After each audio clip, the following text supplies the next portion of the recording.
What's up, everybody? I hope you're doing well today, wherever you're watching this, whenever you're watching this. I know I am tired today. It's one of those days you wake up tired and it just doesn't get better from there. A lot of the people watching this, if you're here from my Living with Narcolepsy playlist, then you probably know the feeling. So, yeah, I'm tired. There was other videos I wanted to get uploaded today. I've got a lot of editing to do and just needed a little bit of a break from those. And there's no shame in being tired, whether you have chronic illness or not. You got to listen to your body, and when you're treating it right and it's still telling you that it needs rest, then you got to listen to it and go with it sometimes, and there's nothing wrong with that. You're allowed to be tired.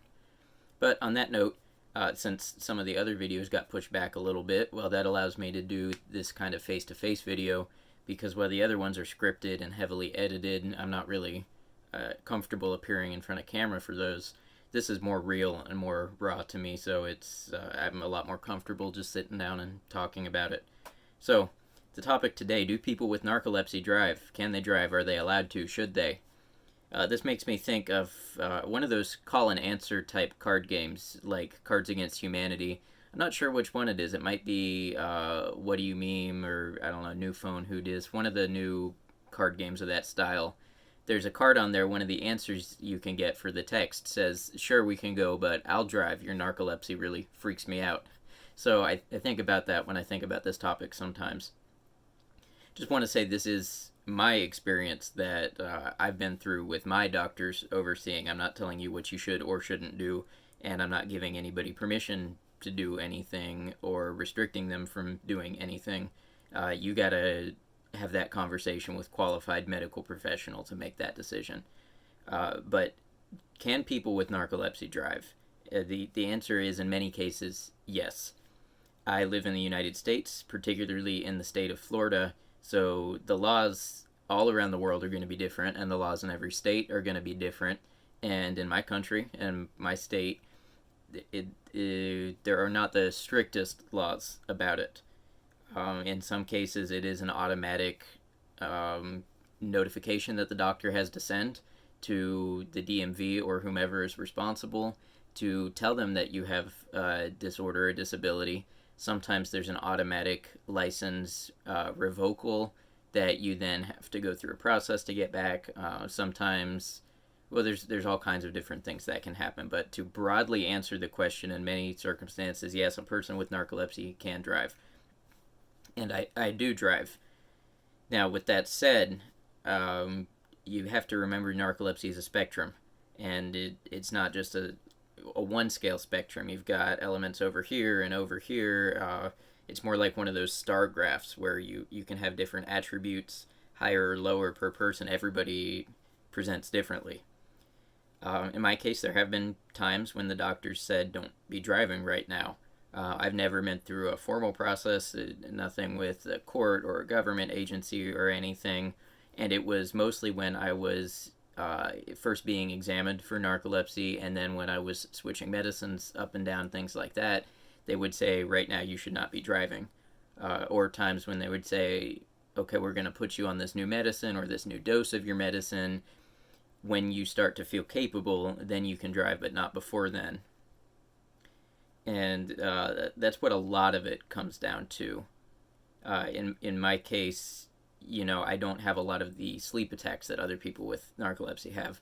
And a sleep attack is where you get an uncontrollable or nearly uncontrollable urge to sleep. And I have had that before I was diagnosed. And quite honestly, I'm a safer driver now that I have my diagnosis than I ever was before. Because there's an element, and maybe it's just me, I get imposter syndrome really bad, where I look at the world around me and I don't tend to think that what I'm going through is any more difficult than anybody else. So before my diagnosis, my mindset was everybody feels this tired all the time and they just deal with it. So in a sense, I guess you could say I was in a little bit of denial about that. The fact that I had something very wrong. I thought everybody struggled to get out of bed in the morning even after 8, 10, 12 hours of sleep. I thought everybody could down multiple shots of, espresso and energy drinks and all kinds of stuff in the morning and still struggle to stay awake. that wasn't the case. So in my case now, I'm a much better driver, much safer driver because of it, because now I know. And the bottom line is drowsy and tired driving is dangerous for anybody. And it's not something that I put myself in a position to need to do now. But before I was diagnosed and had reason to think about it, I think I would have been as bad about that as anybody else because you downplay it. You say, oh, well, a guy's got to get to work, got to go to the grocery store, you've got other family obligations. Most people, they drive drowsy. And the thing about people who have narcolepsy, if we're under the care of medical professionals, we have treatments that make these things better, and we're very aware of the condition. So in my case, the factors that are mitigating or allow me to drive, like I said, I don't have these sleep attacks so much. My problem is the drastic oversleeping and then the difficulty waking up in the morning. That process can take a few hours, which is why it was so much of a problem for me to drive to work before I was diagnosed, because that was my worst time of day. The other thing is that I don't have cataplexy, and a refresher for people who don't know, cataplexy is the loss of muscle control, and it can range to anything from minor weakness, even just like your lips drooping, to full on looking like you pass out except you're still conscious. Just depends on the person. Cataplexy can be a complicating factor for driving with narcolepsy. I'm not going to be the person to say this is the limit on that and this isn't, because I don't have it and I'm not a medical professional, but there are people with cataplexy in a way that it doesn't affect their driving, and then there are people with cataplexy where it's a serious consideration or may even prevent them from driving altogether, because if you're not in control of your body, you can't be in control of a motor vehicle. I self-restrict my driving, so I live about 30 minutes outside of any major town. So yeah, it's very isolating to self-restrict, even before we had a pandemic virus going around, much more so for the last year. I would say 80 to 90% of the driving that I do is either to my specialist, they're about an hour and a half away, or to go to the pharmacy to pick up meds. Sometimes I go to the grocery store. I'll run errands and go to other things just like any other person, but I plan ahead of time. I have to schedule it. I have to be sure that I'm going to be back before a certain time. So I don't like driving after dark, which can be especially challenging in the winter, trying to be home before 5, 6 o'clock. I won't drive if I've had inadequate sleep the night before.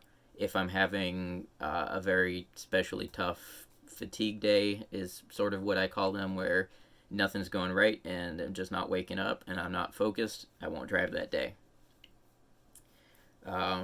I don't drive long distances by myself, and if I'm going somewhere that it's an option, a lot of times I will opt to ride with somebody rather than drive. The other precautions that I take, I always have a separate supply of whatever prescription stimulant I'm on, whether that's Adderall, modafinil, armodafinil, whatever, in the car. A lot of times I won't take those in the afternoon because it'll keep me awake at night, but if I'm driving, then so be it. I'll also tend to drive with something caffeinated, energy drink, whatever. And in addition to those in the car with me, I also tend to keep a little bit of nicotine. And again, I'm not suggesting this for anybody. This is me. I'm not really a nicotine user, but the fact is, it is one of the fastest acting central nervous system stimulants on the market, and it's non-prescription. So most commonly, I keep it in the form of, they have these little pouches that are, I guess they're kind of like snus or dip, but they're not actually tobacco. They're a synthesized tobacco salt, and you just pop it in there. They're real harsh. They burn the throat. I hate the taste, but it's a real quick nicotine burst, and when you're not using it a lot, that's pretty significant. So, let's see, not driving after dark, not driving long distances. I try to plan everything so that I can cancel it. If, say, my medicine didn't kick in at night, or it kicked in the wrong way, and instead of sleeping, I was up all night, then cancel it. That kind of thing. It's just this general sense of being aware of yourself. on the road, of your capabilities.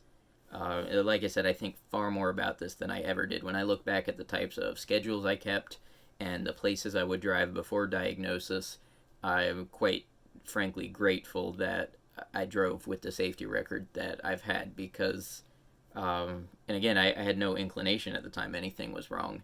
But now, when I put myself in those situations with what I know today as a thought experiment, it's unsettling. Now I'm much, much more choosy about what I'll do.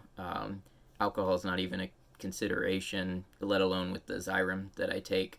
Being a depressant, it's not even like some people will have a beer or two and want to drive. I don't even tend to drink at all if I'm out, but it's never a situation anymore where like I even have a little bit and I drive. I won't go out late, even if I'm not drinking. A lot of clubs might not open until 8, 9 p.m. And then, it's 30 minutes there and then you're out. You spend your energy with your friends, you drive back. I don't hardly do any of that. And like I said, only when I can fit it in my schedule. So yeah, that's the case where I live. In some cases, you may have to prove your fitness to drive. If you have to do that, there's a couple tests they use. There's the MWT, that's the Maintenance of Wakefulness test. I was supposed to go through one of these because I was working as a contractor for a company that had me driving vehicles, and they obviously would, after I got my diagnosis and informed HR, they would not let me operate company vehicles until I got this. Well, I ended up not being able to keep up with that job anyways because my symptoms onset pretty progressively after I was diagnosed. So I never actually ended up going through the MWT. But this is basically the opposite of the sleep test. So instead of having you nap and testing how quickly you fall asleep and enter a REM, they put you in a room. I've been told it's not quite dark but very dim, and no distractions, nothing to do. You take your treatment, whatever you're on, and you sit in a chair and basically stare ahead, and they put an EEG on you and determine how long you can stay awake on average in a non-stimulating environment. And then the other ones that I've heard of, they actually have like driving simulators. I've never seen one of these, but the technology seems pretty cool. It's like an arcade game you'd go to play at Dave & Buster's, with the steering wheel and everything, except it's geared towards actual driving and I guess tracks your eyes and your attention capability and things like that. So there are ways that they can test and prove fitness if it's something that is in question either by your doctor, by yourself, by your local government, whatever the case. As far as CDL, I'm not aware of any of that. I'm not the person to ask. I think I've heard of drivers who have the CDL having to undergo a pretty rigid series of tests like the one I just described, but I just don't know. The only thing that I've heard is that it would bar you outright is from having a pilot's license. And while that sucks to be shut off from something that some people obviously might be passionate about or might even be their career or whatever, I think that's one of those things that you just have to look at it and say, unfortunately for the person with the disability, that makes sense. You don't want somebody falling asleep piloting an aircraft. And I think that's much more so even than a motor vehicle just because of the consequences and the acuity needed and all that kind of thing. But that's my opinion. So that's pretty much all I have to say about it. I meant to ask this earlier, but if you found this entertaining or educational or anything like that, I'd like to ask you to consider leaving a like, even subscribing if you're interested, but be warned, not everything I do is narcolepsy content, so it might not be for you. And if you have any types of comments, questions, other things you'd like to know, absolutely feel free to go ahead and leave those. I promise even if I get big and YouTube famous and rich, I will do my best to check in with all of those comments, especially the ones that concern these types of videos, because I do think advocacy and speaking out about this type of thing is very important. So I hope you did enjoy some of that. This was pretty much just me sitting down and ranting it out, which is nice to do every once in a while. It almost helps you organize your own thoughts.